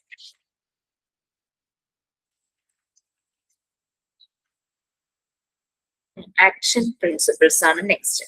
3 ആക്ഷൻ പ്രിൻസിപ്പിൾസ് ആണ് PFAക്ക് ഉള്ളത്. Look, listen, link. ഈ 3 ആക്ഷൻ പ്രിൻസിപ്പിൾസ് അനുസരിച്ചാണ് PFA നമ്മൾ ചെയ്യേണ്ടതെന്നാണ് പറയുന്നത്. ലുക്ക് എന്ന് പറഞ്ഞു കഴിഞ്ഞാൽ ചെക്ക് ഫോർ സേഫ്റ്റി, അതായത് സേഫ്റ്റി, അതായത് പലപ്പോഴും ബേസിക് നീഡ്സ് ആവശ്യമായിരിക്കും ഇവിടെ ആളുകൾക്ക്. ഇങ്ങനെയുള്ള പ്രശ്നങ്ങളുമായിട്ട് വരുന്നവർക്ക് അവരുടെ സേഫ്റ്റി, അതുപോലെ തന്നെ ബേസിക് നീഡ്സ്, ഭക്ഷണം, വെള്ളം, ക്ലോത്ത്സ്, ഷെൽട്ടർ, ഇതൊക്കെ ബേസിക് നീഡ്സിൽ വരും. പിന്നെ ഇൻഫർമേഷൻ, അവർക്ക് എന്തെങ്കിലും കാര്യങ്ങളെ കുറിച്ച് അറിയാനുണ്ടെങ്കിൽ ആ ഇൻഫർമേഷൻ, അങ്ങനെയുള്ള കാര്യങ്ങൾ അത് ചെക്ക് ചെയ്യുക, അതെല്ലാം അവർക്ക് പ്രൊവൈഡ് ചെയ്യാനായിട്ട് നോക്കും. നമ്മൾക്ക് എല്ലാ കാര്യങ്ങളും പ്രൊവൈഡ് ചെയ്യാൻ പറ്റില്ല, നമുക്ക് നമ്മളുടേതായ ലിമിറ്റ്സ് ഉണ്ട്. റോൾ എന്താണ്? അവരെ സപ്പോർട്ട് ചെയ്യാം, അവർക്ക് ഇങ്ങനെയുള്ള നീഡ്സ് എല്ലാം കിട്ടുന്ന കാര്യങ്ങളുമായിട്ട് കണക്ട് ചെയ്യുക, അതാണ് നമുക്ക് ചെയ്യാനായിട്ട് പറ്റും, റെഫർ ചെയ്യാനായിട്ട് പറ്റും. എന്തെങ്കിലും മെഡിക്കൽ കെയർ ഒക്കെ വേണം, ഇഞ്ചേർഡ് ആയിട്ടുള്ള ആൾക്കാരാണെങ്കിൽ അവർക്ക് അതിന് വേണ്ടുന്ന ഫസ്റ്റ് എയ്ഡും, ഫിസിക്കൽ ഫസ്റ്റ് എയ്ഡ് കേട്ടോ, ഫസ്റ്റ് എയ്ഡും അതുപോലെ തന്നെ മെഡിക്കൽ കെയർ ഒക്കെ, അതൊക്കെ നമുക്കായിട്ട് പ്രൊവൈഡ് ചെയ്യാൻ പറ്റില്ല. നമുക്ക് അങ്ങനെയുള്ള കാര്യങ്ങളുമായിട്ട് സപ്പോർട്ട് കിട്ടുന്ന ഏജൻസി ഒക്കെ ആയിട്ട് നമുക്ക് കണക്ട് ചെയ്ത് കൊടുക്കാനായിട്ട് വരും. പിന്നെ ലിസൺ, നമ്മൾ പറഞ്ഞു ഗുഡ് കമ്മ്യൂണിക്കേഷന്റെ കാര്യം, എപ്പോഴും അവരെ നല്ലപോലെ കേൾക്കുക, അവരുടെ നീഡ്സും കൺസേൺസും എല്ലാം കേട്ട് അവരെ ഹെൽപ്പ് ചെയ്യുക, എപ്പോഴും ഫീൽ കാം, ആ ഒരു രീതിയിൽ കാം ആക്കുക. ഡൂസ് ആൻഡ് ഡോൺസ് ഉണ്ട്, അവരെപ്പോഴും കംഫർട്ടബിൾ ആയിട്ട് ഫീൽ ചെയ്യുക, അവരെ സേഫർ പ്ലേസിലേക്ക് കൊണ്ടുപോവുക, കൂടുതലായിട്ട് മീഡിയാസിന്റെ നിന്നും പ്രൊട്ടക്ട് ചെയ്യുക. ചിലപ്പോൾ അബ്യൂസ്, എക്സ്പ്ലോയിറ്റേഷൻ അങ്ങനത്തെ കാര്യങ്ങളൊക്കെ ചെയ്തവരെ മീഡിയാസിൽ നിന്നും നമ്മൾ പ്രൊട്ടക്ട് ചെയ്യുന്നത് നല്ലതായിരിക്കും. കാരണം പലപ്പോഴും മീഡിയാസ് ഇവരുടെ പുറകെ വരും അല്ലെ, ഇവരുടെ പ്രൈവസി, ഡിഗ്നിറ്റി ഇതിനെയൊക്കെ മാനിച്ച് മീഡിയാസിൽ നിന്നും അവരെ പ്രൊട്ടക്ട് ചെയ്യും. പിന്നെ അവർക്ക് എന്തെങ്കിലും സ്പെസിഫിക് ആയിട്ടുള്ള നീഡ്സും കൺസേൺസും ഉണ്ടെങ്കിൽ അതൊക്കെ മനസ്സിലാക്കി അതൊക്കെ ചോദിക്കുക. അവരുടെ പ്രയോറിറ്റീസ് എന്താണ്, ഏറ്റവും ആദ്യം അവർക്ക് എന്തൊക്കെയാണ് വേണ്ടത് അത് ചോദിച്ച് അത് വർക്ക്ഔട്ട് ചെയ്യാം. എപ്പോഴും ആ പേഴ്സണുമായിട്ട് കണക്റ്റഡ് ആയിരിക്കണം കുറെ കാലം. അവരുടെ കംഫർട്ട് സോണിലുള്ള ആൾക്കാരുമായിട്ട് കണക്ട് ചെയ്ത് കൊടുക്കുന്നത് വരെയെങ്കിലും നമ്മൾ അവരുമായിട്ട് കണക്റ്റഡ് ആയിരിക്കണം. അവരൊരിക്കലും ഫോഴ്സ് ചെയ്യിക്കരുത് സംസാരിക്കാനായിട്ട്, അവർ കേൾക്കുക, പക്ഷെ അവരെപ്പോഴാണോ സംസാരിക്കാൻ അവർക്ക് പറ്റുന്നത് ആ സമയത്ത് എപ്പോഴും കാം, വളരെ നമ്മൾ ഭയങ്കര സോഫ്റ്റ് ആയിട്ട് സംസാരിക്കുക, അവരെ ഹെൽപ്പ് ചെയ്യുന്ന രീതിയിൽ തന്നെ അവരെ കാമാക്കുക. അങ്ങനെയൊക്കെ വരുമ്പോൾ നമ്മൾ അവർക്കൊരു റോൾ മോഡൽ ആകും. ഓ, എന്റെ മുന്നിലിരിക്കുന്ന ആള്, എനിക്കും ഇതുപോലെ ആയാലും എനിക്ക് ആളെ കാണുമ്പോൾ തന്നെ സമാധാനമുണ്ട്, എനിക്കും ഒരു സമാധാനം ഉണ്ടാകുന്നത്, ലൈക്ക് അങ്ങനെ അവർക്കും തോന്നും, മറ്റുള്ളവർക്കും തോന്നും. ലിസൺ, അതാണ് നല്ല കമ്മ്യൂണിക്കേഷൻ. ഹൃദയം കൊണ്ട് കേൾക്കുക എന്നുള്ളത് തന്നെയാണ്. നമ്മൾ സംസാരിക്കുമ്പോഴും കേൾക്കുമ്പോഴും അത് ഫ്രം അവർ ഹാർട്ട്, അവരുടെ ഹൃദയം കൊണ്ട് തന്നെ സംസാരിക്കുകയും കേൾക്കുകയും ചെയ്യാം. അല്ലെങ്കിൽ അതിലൊരു ആത്മാർത്ഥത ഇല്ലാതെ പോകും. സിൻസിയാരിറ്റി എന്നുള്ളത് ആ ഒരു കമ്മ്യൂണിക്കേഷനിലാണ്. നമ്മൾ ലുക്ക്, അതിലാണ് പറഞ്ഞത് ലുക്ക്, ലിസൺ, ഈ രണ്ട് കാര്യങ്ങൾ പറഞ്ഞല്ലേ. അവർക്ക് വേണ്ടുന്ന കാര്യങ്ങളെല്ലാം നമ്മൾ അറേഞ്ച് ചെയ്ത് കൊടുക്കുക, കണക്ട് ചെയ്ത് കൊടുക്കുക. അതാണ് ലുക്കിൽ വരുന്നത്. ലിസൺ, നമ്മൾ നല്ലൊരു കമ്മ്യൂണിക്കേഷൻ, അവരെ നമ്മൾ ഹൃദയം കൊണ്ട് കേൾക്കുന്നു. ദെൻ ലിങ്ക്, അവരുടെ ആ നീഡ്സും അതുപോലെ തന്നെ മറ്റ് ഇൻഫർമേഷൻസ് അങ്ങനെയുള്ള കാര്യങ്ങളുമായിട്ട് എപ്പോഴും കണക്ട് ചെയ്ത് കൊടുക്കുക, ലിങ്ക് ചെയ്ത് കൊടുക്കുക. അവരുടെ പ്രാക്ടിക്കൽ സപ്പോർട്ട്, അതൊരു മേജർ പാർട്ട് തന്നെയാണ് BFA-യുടെ. ലിങ്ക് ചെയ്യുക, ആളുകളെ പ്രാക്ടിക്കൽ സപ്പോർട്ടുമായിട്ട് ലിങ്ക് ചെയ്യുക. അവർക്ക് കിട്ടാവുന്ന സർവീസസ്, അതായത് ഇങ്ങനെ ട്രസ്റ്റിൽ നിന്നാണോ, ഗവൺമെന്റ് അതോറിറ്റിയിൽ നിന്നാണോ, ഓർഗനൈസേഷനിൽ നിന്നാണോ, അങ്ങനെയുള്ള ആ ഒരു അതെല്ലാം കണക്ട് ചെയ്ത് കൊടുക്കുക. സോഷ്യൽ സപ്പോർട്ട്, അതുപോലെ തന്നെ ലൗഡ് വൺസ്, അവരുമായിട്ടൊക്കെ കണക്ട് ചെയ്ത് കൊടുക്കും. പിന്നെ വാട്ട് എവർ ഇറ്റ് ബി, നമ്മൾ ഇത്രയും ഇന്റർവെൻഷൻ നമ്മൾ ചെയ്തു, ഇത് ചെയ്ത് കഴിയുമ്പോൾ നമ്മൾ ഭയങ്കരമായിട്ട് ലോ ആവും ഡെഫിനറ്റ്ലി. കാരണം അതുപോലുള്ള കാര്യങ്ങളിലായിരിക്കാം ചിലപ്പോൾ അവരിൽ നിന്ന് കേൾക്കുന്നത്. നമ്മൾ ഭയങ്കര ലോ ആവും. നമ്മളെയും ഹീൽ ചെയ്യേണ്ടത് ആവശ്യമാണ് അല്ലേ. അപ്പൊ നമ്മളെ ഹീൽ ചെയ്യാനായിട്ട് നമുക്ക് പറ്റണം. നമുക്ക് അത്രയും ട്രസ്റ്റ് ചെയ്യാൻ പറ്റുന്ന ഒരാളുമായിട്ട് നമ്മളുടെ എക്സ്പീരിയൻസ് നമുക്ക് ഷെയർ ചെയ്യാം. പക്ഷെ നമ്മള് ആ ഒരു മറ്റേ വ്യക്തിയുടെ, നമ്മളന്ന് ഇന്റർവെൻഷൻ നടത്തിയ ആ ഒരു വ്യക്തിയുടെ റിപ്പോർട്ട്സും ഹൈഡ് ചെയ്ത് വെച്ചിട്ട് വേണം. അതൊരു കോൺഫിഡൻഷ്യൽ ആക്കി വെച്ചിട്ട് ഇങ്ങനെയുള്ള കാര്യങ്ങളിലൂടെ കടന്നു പോയി നമുക്കൊന്ന് ഓപ്പൺ അപ്പ് ആവാം. കാരണം നമ്മളൊന്ന് വെന്റിലേറ്റ് ചെയ്യേണ്ടത് ആവശ്യമാണ്. അല്ലെങ്കിൽ നമ്മൾ അത്രയും ഭയങ്കര ഒരു സ്ട്രെസ്സിലായിരിക്കും. നമ്മൾ ചിന്തിക്കുക, ഇന്നത്തെ ദിവസം ഞാൻ ചെയ്തത് ശരിയായോ, എനിക്ക് കൂടുതലായിട്ട് എന്തെങ്കിലും എനിക്ക് ചെയ്യേണ്ടതുണ്ടോ, അങ്ങനെ ഒരു റിഫ്ലക്ഷൻസ്, ഒരു ഫീഡ്ബാക്ക്, നമ്മൾ തന്നെ ഒരു സെൽഫ് അനാലിസിസ് ആകാം. പിന്നെ നമുക്കൊരു പ്രൊഫഷണൽ ആയിട്ടുള്ള ഒരാളോട് സംസാരിക്കാം. ഇങ്ങനെ ഒരാളെ കണ്ടതും സംസാരിച്ചതും അയാൾക്ക് ഫർദർ എന്ത് ഹെൽപ്പാണ് ചെയ്യാൻ പറ്റുന്നത്. കാരണം നമ്മൾ പ്രൊഫഷണൽസ് അല്ലല്ലോ. അപ്പൊ അങ്ങനെയുള്ള കാര്യങ്ങളെല്ലാം സംസാരിക്കാം. ആക്ച്വലി ഞാനൊരു പ്രൊഫഷണൽ ഒന്നുമല്ല, പക്ഷെ ആളുകൾ കേൾക്കാറുണ്ട്.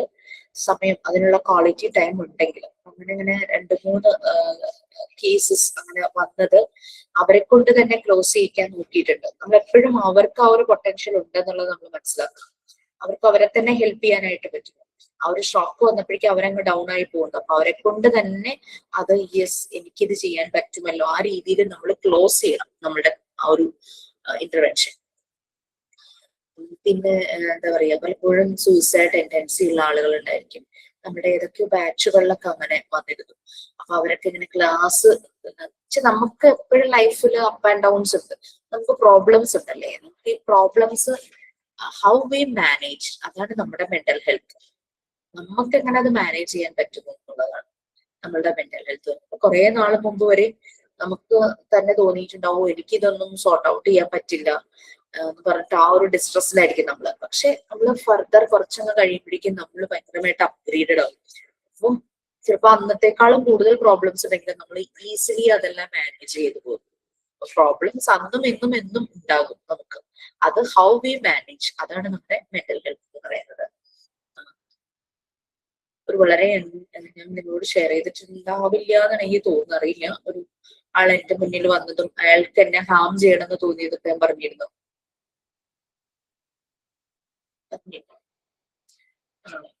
ഒരു ദിവസം ഇങ്ങനെ ഞാനൊരു സൂയിസൈഡ് പ്രിവെൻഷൻ സെന്ററിൽ വോളണ്ടിയർ ആയിട്ട് പോയിട്ടായിരുന്നു കേട്ടോ. ഇല്ല, ക്ലാസിന്റെ ടൈമും അതുകൂടെ എനിക്ക് അഡ്ജസ്റ്റ് ചെയ്യാൻ പറ്റുന്നില്ല. 4 years അങ്ങനെ വോളണ്ടിയർ ആയിട്ട് പോയിരുന്നു ആഫ്റ്റർ കോവിഡ്. അപ്പം ഒരു ദിവസം ഞാൻ മാത്രമേ ഉണ്ടായിരുന്നുള്ളൂ സെന്ററിൽ. ഞങ്ങൾ 2 പേരായിരിക്കാറ്. അപ്പൊ എന്റെ കൂടെ ഉള്ള ആൾക്കൊന്നും വരാൻ പറ്റിയില്ല. അപ്പൊ ഞാൻ മാത്രമേ ഉള്ളൂ സെന്ററിൽ. അങ്ങനെ ഇരിക്കുമ്പോൾ 2 പേര്, 2 ചെറുപ്പക്കാര് വന്നു. അന്ന് അവർ കയറി ഞാൻ ഇരിക്കാൻ പറഞ്ഞു 2 പേരോട്. മുന്നിൽ ആദ്യം ഇരുന്ന് ജസ്റ്റ് ഒരു ഇൻട്രൊഡക്ഷൻ പോലെയാണ് കേട്ടോ. അപ്പൊ ഇങ്ങനെ ഇരുന്നപ്പോ വന്ന ആ ഒരു കോളറും ആളുടെ ഫ്രണ്ടും ഈ ആളുടെ പ്രശ്നങ്ങൾ ഇങ്ങനെ സംസാരിക്കാനാണ് വന്നിരുന്നത്. അപ്പൊ ഞാൻ പറഞ്ഞു, ഞാനിപ്പോ കോൺഫിഡൻഷ്യാലിറ്റിക്ക് വേണ്ടിയിട്ട് ഞാൻ ഫ്രണ്ടിനോട് പറഞ്ഞു പുറത്ത് വെയിറ്റ് ചെയ്യ്, സംസാരിക്കട്ടെ എന്ന് പറഞ്ഞപ്പോ ഈ ഒരു ഫ്രണ്ട് പറഞ്ഞു വേണ്ട, അവൻ എന്റെ കൂടെ ഇരുന്നോട്ടെ, എനിക്ക് കുഴപ്പമില്ല എന്ന് പറഞ്ഞു. കാരണം ഇവരിങ്ങനെ സംസാരിച്ചിരുന്ന ഭയങ്കര കോൺഫിഡൻഷ്യൽ ആയിട്ടുള്ള കാര്യങ്ങൾ ഇടുമ്പോൾ ചിലപ്പോൾ കൂടെയുള്ള ആള് കേൾക്കണ്ട എന്നുണ്ടെങ്കിലോ എന്ന് വിചാരിച്ചിട്ടാണ് ഞാൻ അങ്ങനെ പറഞ്ഞു. അപ്പൊ ഇങ്ങനെ സംസാരിക്കാനൊക്കെ തുടങ്ങി. അപ്പോ ശരിക്കും പറഞ്ഞു കഴിഞ്ഞാൽ ഒരു ബ്രേക്കപ്പ് ആണ് പുള്ളിയുടെ മാനസിക നില തകരാറിലാക്കി. ആലോചിച്ച് നോക്കി, ബ്രേക്കപ്പ് സംഭവിക്കുമ്പോൾ ചിലരിലുണ്ടാകുന്ന പ്രശ്നങ്ങള്. അപ്പൊ അതിനുശേഷം ആൾക്ക് ജോലിക്ക് പോവാനോ ഒന്നും കോൺഫിഡൻസ് ഇല്ല. അത് ആൾക്ക് തോന്നുന്നത് എന്താന്ന് വെച്ച് കഴിഞ്ഞാല് തൊട്ടടുത്തിരിക്കുന്ന ആളെ ഞാൻ ഉപദ്രവിക്കും. അപ്പൊ അയാൾ എന്റെ മുന്നിൽ ഇങ്ങനെ പ്രസ് ചെയ്യുന്ന ആ ഒരു പേന ഉണ്ടായിരുന്നു, ഇതൊക്കെ ഇങ്ങനെ ചെയ്തുകൊണ്ടിരിക്കുകയായിരുന്നു കേട്ടോ. ടേബിളിൽ ഇരുന്ന പേന എടുത്തിട്ട് അത് ചെയ്തുകൊണ്ടാണ് എന്നോട് സംസാരിക്കുന്നത്. അയാൾ ഇങ്ങനെ പറയണത്, എനിക്ക് നല്ലപോലെ വണ്ടി ഓടിക്കാൻ അറിയാം, അപ്പൊ ഞാൻ യൂബർ ടാക്സി എടുക്കണം എന്ന് ആഗ്രഹമുണ്ട്, പക്ഷെ എന്റെ കൂടെ പാസഞ്ചറിനെ ഞാൻ ഉപദ്രവിക്കുമോ എന്ന് എനിക്ക് ടെൻഷൻ. പിന്നെ സ്വിഗ്ഗി, സൊമാറ്റോ അങ്ങനെയുള്ള ഓൺലൈൻ ഫുഡ് ഡെലിവറി അത് ചെയ്യണമെന്ന് താല്പര്യമുണ്ട്. അപ്പോഴും ഞാൻ എവിടെയെങ്കിലും ഡെലിവറിക്ക് ചെല്ലുമ്പോൾ ആ കസ്റ്റമറെ ഞാൻ ഉപദ്രവിക്കുമോ എന്ന് ടെൻഷൻ. അപ്പൊ മാഡത്തിന് ഈ പേന വെച്ച് എനിക്ക് ഉപദ്രവിക്കണം എന്ന് എനിക്ക് ഇങ്ങനെ ഉള്ളില് തോന്നുക. ഇയാളിങ്ങനെ പറയാം. അതുകൊണ്ടാണ് ഞാൻ എന്റെ ഫ്രണ്ടിനോട് ഇവിടെ ഇരിക്കാൻ പറഞ്ഞത്. ഞാൻ അഥവാ അങ്ങനെ ചെയ്തു പോയാൽ തടയാൻ ഒരാളുണ്ടാവുള്ളൂ. അയാൾ കോൺഷ്യസ് ആണ്, പക്ഷെ അയാൾ ഇതുവരെയും ആരെയും അങ്ങനെ ഉപദ്രവിച്ചിട്ടില്ല. പക്ഷെ പുള്ളിക്ക് ആ തോട്ട് ഉള്ളത് കാരണം ആള് വീട്ടിൽ തന്നെ ഇങ്ങനെ ഐസൊലേറ്റഡ് ആയിട്ടിരിക്കുക, ഈ പേടി കാരണം ഒരു ജോലിക്ക് പോവാതെ. അങ്ങനെ ഒരു പ്രശ്നം. അപ്പൊ ഞാനിങ്ങനെ പറഞ്ഞു, നിങ്ങൾ മെഡിസിൻസ് കഴിക്കാൻ കഴിക്കുമെന്ന് ചോദിച്ചു. അപ്പൊ ഞാൻ അതിന് റെഡിയാണെന്ന് ഞാൻ പറഞ്ഞു. നമുക്ക് ഞാനിപ്പോ എല്ലാ കാര്യങ്ങളും കേട്ടു. മെഡിക്കേഷൻസ് വേണം, ചിലപ്പോൾ തെറാപ്പിയും വേണ്ടി വരും. പ്രോപ്പർ ആയിട്ട് അത് ചെയ്യുവാണെങ്കിൽ അത് മാറും. അങ്ങനെ ഗൈഡ് ചെയ്യാൻ പറ്റും, അതിനപ്പുറത്തേക്ക് നമുക്ക് പറ്റില്ല കേട്ടോ, അത്ര പ്രൊഫഷണൽ ഒന്നുമല്ല. അങ്ങനെ അവരെ അങ്ങനെ പറഞ്ഞു വിട്ടു. ഫ്രണ്ട് വളരെ നല്ലൊരു ആത്മാർത്ഥ സുഹൃത്തായിരുന്നു. ഞാൻ അവനെ കൊണ്ടുപോകാം, ഞാൻ അത് ചെയ്തോളാം. ഞങ്ങൾ കുറെ പറഞ്ഞു നോക്കി, പക്ഷെ അവൻ അപ്പോഴും പേടിയാ. ഒരു ജോലിക്ക് പോകാൻ അവന് പറ്റുന്നില്ല. പേടി തന്നെ. 30 അടുത്ത 29 ആ ഒരു ഏജിലുള്ളൊരു യുവാവായിരുന്നു. അതുപോലെ അങ്ങനെ പറഞ്ഞു. പിന്നെ ഒരു ഹസ്ബൻഡ് ആൻഡ് വൈഫ് വരുന്നതിന് മുമ്പ് തന്നെ ഹസ്ബൻഡ് കോൾ ചെയ്തു. എന്റെ കൂടെ ഒരു റിട്ടയർഡ് ടീച്ചർ ഉണ്ടായിരുന്നു കേട്ടോ. അപ്പൊ ടീച്ചറാണ് ഫോൺ എടുത്തത്. അപ്പൊ ടീച്ചറിനോട് പറഞ്ഞു ഇങ്ങനെ വരുവാണ്. അപ്പൊ ജസ്റ്റ് ഒരു ഇൻട്രൊഡക്ഷൻ ഹസ്ബൻഡ് കൊടുത്തു എന്ന് തോന്നുന്നു. അപ്പൊ ടീച്ചർ എന്നോട് വന്നിട്ട് പറഞ്ഞു, ജിഷ അങ്ങനെ രണ്ട് പേര് വരും, അതിന് വൈഫിനെ ജിഷ ഹാൻഡിൽ ചെയ്തു, ഞാൻ ഹസ്ബൻഡിനോട് സംസാരിച്ചോളാം. അതിനെ കൊണ്ട് അകത്ത റോഡിലേക്ക് പോന്നോട്ടോ എന്നുള്ളത്. ടീച്ചർ എന്നേക്കാൾ എക്സ്പീരിയൻസ് ഒക്കെ ഉള്ളത്. അപ്പൊ ടീച്ചർ പറഞ്ഞു, ഞാൻ കേട്ടു. അപ്പൊ വന്ന ഉടനെ തന്നെ ആ കുട്ടിയും കൂടി അടുത്ത റൂമിൽ ക്യൂബിക്കുള്ള പോലെ ഉണ്ട്. അവിടെ പോയി ഞാനിപ്പോ പറഞ്ഞ പോലെയുള്ള രീതിയിൽ 4 o'clock ആ ഒരു രീതിയിലൊക്കെ ഇരുന്നു. ഒരു 2.5 മണിക്കൂർ ഈ കുട്ടി സംസാരിച്ചു. കുട്ടിക്ക് ഓർമ്മ വെച്ച കാലം തുടങ്ങി ആ നിമിഷം വരെയുള്ള കാര്യങ്ങളാണ് ഈ പെൺകുട്ടി സംസാരിച്ചത്. ഹസ്ബൻഡിനെ ഭയങ്കര ഇഷ്ടമാണ്, ഹസ്ബൻഡിനെ തിരിച്ചതിനെ ഇഷ്ടമാണ്, 2 മക്കളുണ്ട്. സോ അങ്ങനെ ഭയങ്കര ഞാൻ അവരുടെ കഥകളും എല്ലാം ഇങ്ങനെ പറഞ്ഞുകൊണ്ടിരിക്കുകയായിരുന്നു. ലാസ്റ്റ് ഇത് എന്നോട് പറഞ്ഞ ഒരു കാര്യം ഉണ്ടായിരുന്നു, മാം എനിക്ക് ആദ്യം വന്നപ്പോ മറ്റേ മേഡത്തിനോട് സംസാരിക്കാനായിരുന്നു താല്പര്യം, എനിക്ക് മാമിനോട് സംസാരിക്കാൻ താല്പര്യം തോന്നിയില്ല. വേറെ ഒന്നല്ല, മറ്റേ ടീച്ചർ അവരുടെ ഒരു റിലീജിയസ് ബിലീഫ് അനുസരിച്ച് പൊട്ട് അങ്ങനെയുള്ള കാര്യങ്ങളൊന്നും യൂസ് ചെയ്യാത്തായിരുന്നു. എന്റെ നെറ്റിയിൽ ഒരു പൊട്ടുണ്ടായിരുന്നു. അതാണ് കക്ഷിക്ക് എന്നോട് സംസാരിക്കാൻ താല്പര്യമില്ലാതിരുന്നത്. ആളുടെ ഒരു കമ്മ്യൂണിറ്റിയിൽ നിന്ന് തന്നെയുള്ള ഒരാളാണെങ്കിൽ സംസാരിക്കാൻ കുറച്ചുകൂടെ അതെന്നോട് തുറന്നു പറഞ്ഞതായിരുന്നു അവരുടെ പോസിറ്റീവ്. പക്ഷെ പറഞ്ഞിട്ട് അവർ പറഞ്ഞു, പക്ഷെ എനിക്ക് ഭയങ്കര സന്തോഷമായി എന്നോട് സംസാരിച്ചു കഴിഞ്ഞപ്പോൾ. ഞാൻ പ്രത്യേകിച്ച് ഒന്നും ചെയ്തില്ല, അതിനെ കേട്ടത് മാത്രമേ ഉള്ളൂ, ഒരു അഭിപ്രായവും പറഞ്ഞില്ല. ഇടയ്ക്ക് ഞാൻ ചോദിക്കും, അക്നോളജ് ചെയ്യും, ഇടയ്ക്ക് ചോദിക്കും അങ്ങനത്തെ സിറ്റുവേഷനിൽ എന്ത് ചെയ്താൽ ശരിയാകുമായിരുന്നു. അത് തന്നെ സൊല്യൂഷൻ കണ്ടെത്തുക. ആ കുട്ടി തന്നെ എല്ലാ പ്രശ്നങ്ങൾക്കും സൊല്യൂഷൻ കണ്ടെത്തി ഭയങ്കര ഹാപ്പി ആയിട്ട് ആ റൂമിൽ നിന്ന് ഞങ്ങൾ 2 പേരും ഇറങ്ങും കേട്ടോ. ഇനിയാണ് അടുത്ത ടെസ്റ്റ്. അപ്പൊ വന്നു കഴിഞ്ഞപ്പോഴേക്കും ഈ ടീച്ചർമാർക്കൊരു അവരുടെ ഒരു രീതി വേറെയാണല്ലോ. They know everything well. ആ ഒരു ട്രഡീഷണൽ ടീച്ചേഴ്സ് പണ്ട് കാലത്തെ കുറെ പേരൊക്കെ, എല്ലാരും അങ്ങനെയൊന്നും ഞാൻ പറയുന്നില്ല. ടീച്ചർ ഇങ്ങനെ പറയുക, ജീവിതം ഭയങ്കര ക്ലാസ് എടുക്കുവാണേ. ജീവിതം എന്ന് പറഞ്ഞാൽ ഇങ്ങനെയാണ്, നമ്മുടെ ഫാമിലി, ഹസ്ബൻഡ്, കുട്ടികള്, അതായിരിക്കണം നമ്മുടെ ലോകം, അതിനപ്പുറത്തേക്കൊന്നും നമ്മൾ ചിന്തിക്കാൻ പാടില്ല, നമ്മൾ വിട്ടുവീഴ്ച. ഭയങ്കര ക്ലാസ് എടുക്കുവാണ്. അതുവരെ മറ്റേ കുട്ടി കംപ്ലീറ്റ് സംസാരിച്ച് ആ കുട്ടിയുടെ ആ ഒരു ഇൻഡിവിജ്വാലിറ്റി തന്നെ അതിങ്ങനെ ഹൈലൈറ്റ് ചെയ്ത് അത് എല്ലാത്തിനും സൊല്യൂഷൻസ് കണ്ടെത്തി ഞാൻ ഇനി ഇങ്ങനെ ഇന്ന കാര്യങ്ങൾ ചെയ്യും എന്നൊക്കെ സൊല്യൂഷൻസ് എല്ലാം കണ്ടെത്തി ഭയങ്കര ഹാപ്പിയായ റൂമിലേക്ക് പോയ ആളുടെ മുഖം പെട്ടെന്ന് തന്നെ മാറി. ഇത്രയും നമ്മളൊരു 2 hours കൂടുതൽ ആ കുട്ടിയെ കേട്ട് ഇതിന്റെ റിസൾട്ട് അങ്ങനെ തന്നെ ഇല്ലാണ്ടാവുക ചെയ്ത്. പിന്നെ എന്തായിട്ടുള്ളത് എനിക്കറിയില്ല, ഞാൻ എന്തായിരിക്കും. അപ്പൊ നമ്മൾ അതാണ് ഇന്റർവെൻഷൻ ചെയ്യുമ്പോൾ നമ്മൾ ഒത്തിരി കാര്യങ്ങൾ ശ്രദ്ധിക്കേണ്ടതാണ്.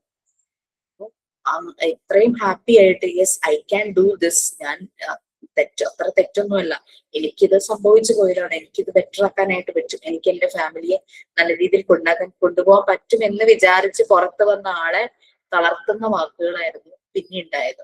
അതോടുകൂടി അതുവരെ ആ 2 മണിക്കൂർ അവരാണ് എഫേർട്ട് എടുത്തത്, ഞാൻ കേട്ടു എന്ന് മാത്രമേ ഉള്ളൂ. ആ എടുത്ത എഫേർട്ട് മുഴുവൻ പോയില്ലേ. ചിലര് ഡോൺ കെയർ ചെയ്യാത്തവരോ ഇവരെന്തെങ്കിലും പറഞ്ഞോട്ടെ, ഞാനിത് ശ്രദ്ധിക്കേണ്ട ആവശ്യമില്ല, എനിക്ക് എന്റെ സൊല്യൂഷൻ കിട്ടി എന്ന് വിചാരിച്ചാണ് അവർ പോയിട്ടുണ്ടെങ്കിൽ അവര് നല്ല ഹാപ്പി ആയിട്ടുണ്ടാവും. പിന്നെ എന്തായി പിന്നെ വന്നോ എനിക്കറിയാം. അപ്പൊ ഇങ്ങനെയും സംഭവിക്കാം. അപ്പൊ അതും നമ്മൾ ശ്രദ്ധിക്കണം. നമ്മൾ ഒരാളോട് സംസാരിക്കുമ്പോൾ അതും നമ്മൾ ശ്രദ്ധിക്കണം. ഓക്കെ, അപ്പൊ അങ്ങനെയുള്ള ചില എക്സ്പീരിയൻസും ഉണ്ടായിട്ടുണ്ട്. അപ്പൊ PFA നിങ്ങൾ നല്ല രീതിയിൽ ഒന്ന് വായിച്ചു നോക്കൂ. നമ്മളുടെ മെന്റൽ ഹൈജീൻ, നമ്മളുടെ ഹീലിങ്ങിനൊക്കെ PFA വളരെ ഹെൽപ്ഫുൾ ആണ്. അതൊരു കുട്ടിയാണ് വന്ന് പറയുന്നെങ്കിലും അവന്റെ പ്രശ്നം അത് വലുത് തന്നെയാണ്. നമ്മൾ അവനെ കളിയാക്കുക അങ്ങനെയുള്ളതല്ല.